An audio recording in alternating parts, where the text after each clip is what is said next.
तो MCA CET की answer की कब तक रिलीज़ होगी, ऐसे काफ़ी सारे जो कमेंट्स हैं वो मुझे देखने को मिल रहे थे। एंड इस वीडियो में आपको डिटेल में बताऊँगा कि क्या एक्सपेक्टेड डेट्स है, कितना और टाइम आपको जो है वो वेट करना पड़ेगा। साथ ही में आंसर की जो है वो रहती कैसी है, क्या-क्या आपको वहाँ पे जो है वो चेक करना पड़ेगा। साथ ही में दोस्तों आंसर की का यूज़ करके आपको फ्री में एक्स्ट्रा मार्क्स भी जो है वो मिल सकता है। वो कैसे, वो भी मैं आपको बताऊँगा। तो वीडियो को लाइक ज़रूर से कर देना। चलिए देखते हैं कि आंसर की हमारी जो है वो कब तक रिलीज़ हो सकती है।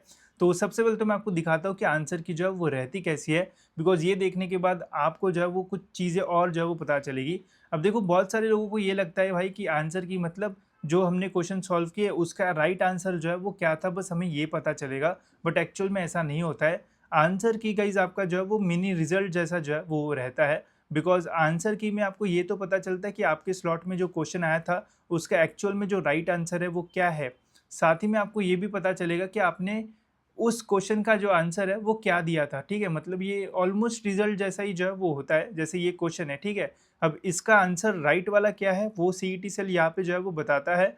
एंड स्टूडेंट ने जो है वो कौन-सा ऑप्शन जो है वो टिक किया वो यहाँ पे जो है वो लिखा होता है, ठीक है? तो इससे आपको समझ में आ जाएगा कि पूरे पेपर में आपने कितने राइट क्वेश्चंस जो है वो सॉल्व किए हैं। एंड उससे दोस्तों आप डायरेक्टली अपने मार्क्स जो है वो कैलकुलेट कर सकते हो। एक बार आपको मार्क्स पता चल गए तो एक्सपेक्टेड परसेंटाइल हमें जो है वो समझ में आ जाता है। एंड फिर कुछ दिन बाद रिजल्ट लगता है जिससे हमें परसेंटाइल जो है वो हमारा पता चलता है। तो आंसर की को हल्के में मत लो, इससे आपका रिजल्ट जो है वो डिफाइन होने वाला है।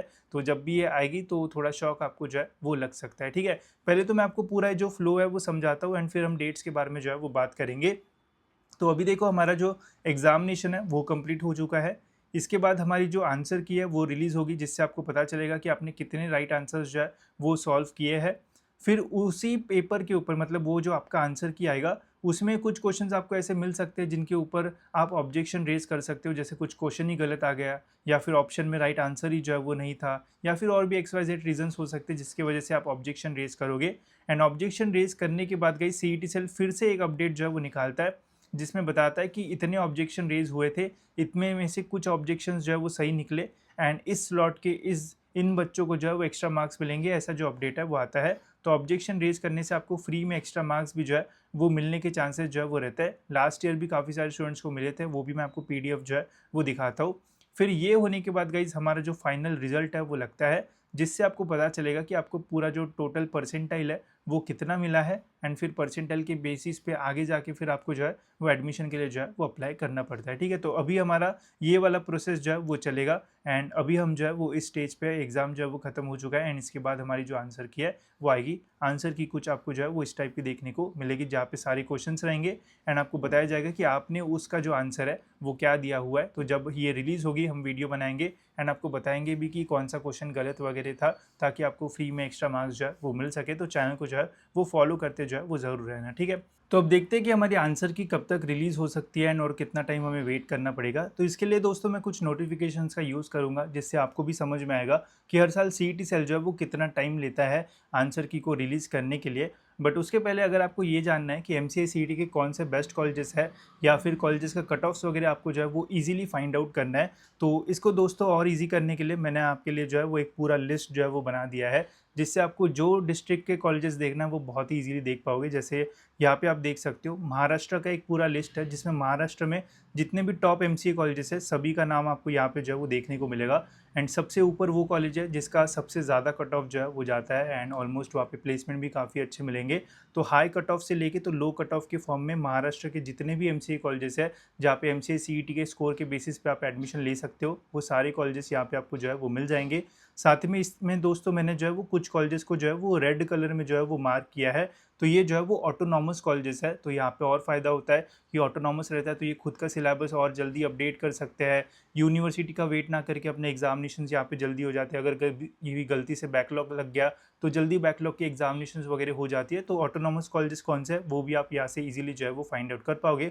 अगर आपको पूरा महाराष्ट्र का नहीं देखना है, अगर आपका ऐसा है कि भाई मेरे को तो बस मुंबई में ही एडमिशन लेना है तो मैं बस मुंबई के कॉलेज से ही देखूंगा, तो सिंपली मुंबई पे यहाँ पे आप जो है वो क्लिक कर लो, आपको मुंबई की ही लिस्ट दिखेगी एंड मुंबई के कितने टॉप कॉलेजेस है वो आप देख पाओगे। पुणे का देखना है तो पुणे पे क्लिक करो, पुणे के सारे colleges with high cut off to low cut off यहाँ पे आप जो है वो देख पाओगे, ठीक है? यहाँ पे भी सभी कैटेगरी का कट ऑफ डालना तो जो है वो मतलब पॉसिबल नहीं था बिकॉज बहुत लिस्ट बड़ी हो जाती। बट यहाँ पे हमने रेफरेंस के लिए ओपन का कट ऑफ डाला है जो कि सबसे ज़्यादा होता है, ठीक है। बट सपोज अगर आपका जो कैटेगरी है वो ओबीसी है या फिर कोई और कैटेगरी है एंड आपको पिंपरी चिंचवड जैसे पीसीसीओई का जो है वो ओबीसी या फिर और कोई कैटेगरी का कट ऑफ देखना है, तो सिंपली यहाँ से उस कॉलेज का नाम जो है वो कॉपी करो। ये वाली ऑफिशियल लिस्ट जो सीईटी सेल फ्री में प्रोवाइड कराता है वो भी मैंने इसमें जो है वो डाल रखी है। तो एंड यहाँ पे कॉलेज ढूंढना बहुत कॉम्प्लेक्स होता है बिकॉज यहाँ पे कोई ऐसा सॉर्टिंग वगैरह जो है वो होके नहीं रहता है। तो सिंपली यहाँ पे कंट्रोल F दबा के ये कॉलेज का नाम पेस्ट कर दो, वो कॉलेज आपके सामने जो है वो डायरेक्ट आ जाएगा। एंड यहाँ पे अगर आपको ओपन के अलावा और कोई कट ऑफ देखना है तो वो भी आप बहुत ही इजीली जो है वो देख पाओगे, ठीक है। तो इससे बहुत ईजी हो जाएगा आपको कोई भी कॉलेज फाइंड करने के लिए। एंड कोई भी अच्छा कॉलेज या फिर आपके परसेंटाइल के आसपास वाला कॉलेज देखना है, जैसे 80 परसेंटाइल के आसपास अगर कॉलेज देखना है तो इस लिस्ट में कहाँ पे ढूंढोगे, ठीक है, तो बहुत डिफिकल्ट हो जाता है। वही इस लिस्ट में आ जाना, यहाँ पे देखना कि अगर ओपन का 80 परसेंटाइल के आसपास जाता है तो कैटेगरी का एक आधी परसेंटाइल नीचे जाएगा मैक्स, ठीक है। तो यहाँ से आप उतने कॉलेजेस शॉर्ट लिस्ट करो, उसमें से देखो कौन सा कॉलेज जो है वो अच्छा है, अकॉर्डिंगली फिर आप कॉलेजेस का जो है वो इन्फॉर्मेशन निकालना शुरू कर सकते हो। तो इन लिस्ट से आपको जो है वो काफ़ी हेल्प हो सकती है। इसकी लिंक डिस्क्रिप्शन में। एंड बस 99 रुपीज़ दोस्तों इसका प्राइस है, क्योंकि ये सब कुछ जो है वो करना पड़ता है। फिर आपको मतलब वैरायटी मिलेगी यहाँ पे सारे डिस्ट्रिक्ट वाइज, तो ये बस आपको 99 रुपीज़ में मिल जाएगा। तो इससे बहुत ही ईजिली आप कॉलेज जो है वो फाइंड कर पाओगे, लिंक डिस्क्रिप्शन में। एंड बाकी कैसे ऐप को डाउनलोड करना है वो भी वहाँ पे लिखा हुआ है, तो आप देख सकते हो, ठीक है। तो अब देखते हैं कि हमारी आंसर की कब तक जो है वो रिलीज़ हो सकती है। तो लास्ट ईयर का दोस्तों ये नोटिफिकेशन है। लास्ट ईयर जो एग्जामिनेशन है ये 23 मार्च को जो है वो कंडक्ट जो है वो की गई थी। एंड फिर इसके बाद दोस्तों जो हमारा ऑफिशियल ये आंसर की का अपडेट है ये 19 अप्रैल को जो है वो रिलीज़ किया गया था। मतलब ऑलमोस्ट एक महीने के आसपास का जो टाइम है वो लिया गया था सीईटी सेल ने, ठीक है। तो 23 को जो अपडेट है मतलब एग्ज़ाम है वो हुई थी, 19 तारीख के आसपास अपडेट आया था। तो ऑलमोस्ट एक महीने का जो टाइम है वो लिया था सीईटी सेल ने। इस साल भी दोस्तों ऐसा ही लग रहा है बिकॉज एमबीए वगैरह में जो है वो दो अटैम्प्ट है। उनका एग्जामिनेशन 9 मई को सेकेंड अटैम्प्ट होने वाला है। एमसीए में ऐसा कोई भी सेकेंड अटैम्प्ट वगैरह जो है वो नहीं होने वाला है। तो जितना एक्सपेक्टेड है इस साल हमारा जो एग्जामिनेशन है वो 30 मार्च को जो है वो कंडक्ट किया गया था। तो इस साल हमारी जो आंसर की है ये 25 से 30 अप्रैल के बीच में जो है वो रिलीज़ होने के मैक्सिमम चांसेस जो है वो लग रहे हैं, ठीक है। एंड इन तारीख के आसपास जो अपडेट है वो आने के मैक्सिमम चांस है। तो जब अपडेट आएगा वैसे मैं आपको बता दूंगा। बट जैसे सेकेंड अटेम्प्ट वगैरह होने वाले एमबीए के, तो उनका तो जो है वो हो सकता है सेकेंड अटेम्प्ट के बाद ही आए। तो हमारा तो 25-30 के आसपास जो है वो मैक्सिमम चांसेस से आना चाहिए। बट अगर सीईटी सेल ऐसा बोलता है कि पहले हम सारे एग्जामिनेशंस कंप्लीट करेंगे एंड उसके बाद ही हर एक एग्जामिनेशन का आंसर की रिलीज़ करेंगे, तो ही जो है वो लेट हो सकता है। फिर जो है वो हमारा मई 10 से लेके तो 20 मई के बीच में जो है वो आएगा। अदरवाइज़ अगर CET cell as usual exam खत्म हो गया, एक महीने के आसपास आंसर की रिलीज़ कर दी, तो 25 से 30 अप्रैल के बीच में आंसर की आने के मैक्सिमम चांसेस जो है वो रहेंगे। एंड यही मोस्ट इंपॉर्टेंट डेट्स है। बाकी फिर जब आंसर की आ जाएगी तो उसके बाद जब आप ऑब्जेक्शन रेज़ करोगे तो कुछ इस टाइप का जो अपडेट है वो आता है। जैसे स्टूडेंट जब वो ऑब्जेक्शन रेज़ करते हैं उनमें से कुछ ही ऑब्जेक्शन जो है वो सिलेक्ट होते हैं एंड फिर कुछ स्टूडेंट्स को एक्स्ट्रा मार्क्स जो है वो मिलते हैं। जैसे लास्ट ईयर मॉर्निंग स्लॉट वाले बच्चों को जो है वो 8 मार्क्स कम नहीं होते हैं, 8 मार्क्स जो है वो एक्स्ट्रा के जो है वो मिले थे।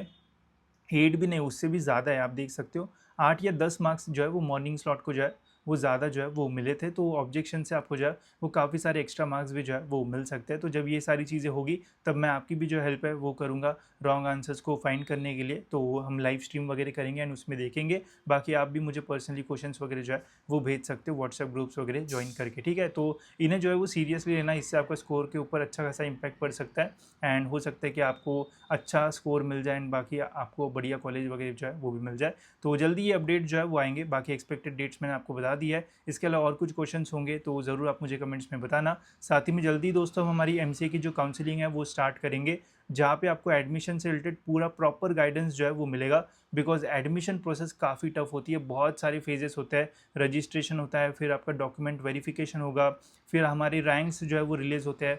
परसेंटाइल के बेसिस पे एडमिशन नहीं होगा, फिर आपका रैंक्स के बेसिस पे एडमिशन होगा। फिर उसके बाद आपको कैप राउंड का फॉर्म भरना पड़ेगा, उसमें कौन से कॉलेजेस डालना है। तो ऐसा पूरा 1-1.5 महीने का पूरा ये जो प्रोसेस है या फिर 2 महीने तक भी जो है वो जाता है। तो ये थ्रू आउट प्रोसेस आपको जो है वो गाइड किया जाएगा हमारे काउंसलिंग प्रोसेस में।